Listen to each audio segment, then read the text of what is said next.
চলমান বৈশ্বিক জ্বালানি সংকটের মাঝে যেন সোনার হরিণ হাতে পেয়েছে বাংলাদেশ। রূপপুর পারমাণবিক বিদ্যুৎ কেন্দ্রে জ্বালানি লোডিং শুরু হওয়ায় এর সম্ভাবনা, অগ্রগতি ও সক্ষমতা এখন আলোচনার প্রধান বিন্দু। আর সব আলোচনাকে ছাপিয়ে যে বিষয়টি বারবার সামনে আসছে সেটি হলো চলমান জ্বালানি সংকট মোকাবেলায় এর ভূমিকা কতটুকু। রূপপুর পারমাণবিক বিদ্যুৎ কেন্দ্রের মূল চালিকা শক্তি হলো ইউরেনিয়াম, আর এটি নিয়েই জনগণের আগ্রহের শেষ নেই।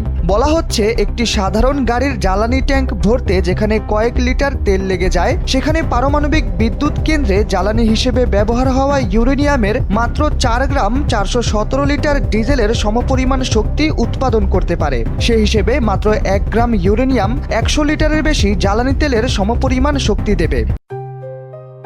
JBS holdings limited.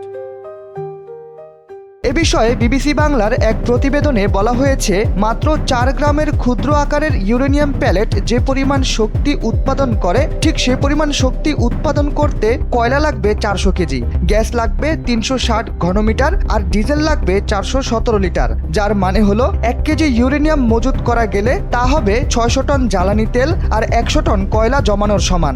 তবে এই বিষয়ে কিছুটা ঝুঁকি রয়ে গেছে। বিশ্লেষকরা বলছেন, পারমাণবিক বিদ্যুৎ কেন্দ্রগুলোর নিরাপত্তাই এখানে প্রধান আলোচ্য বিষয়। পারমাণবিক জ্বালানি এমনভাবে তৈরি করা হয় যেখানে এটির সংরক্ষণ, পরিবহন ও ব্যবহারে বিশেষ সতর্কতা অবলম্বন করতে হয়, না হলে এর তেজস্ক্রিয়তা দ্রুত ছড়িয়ে পড়তে পারে।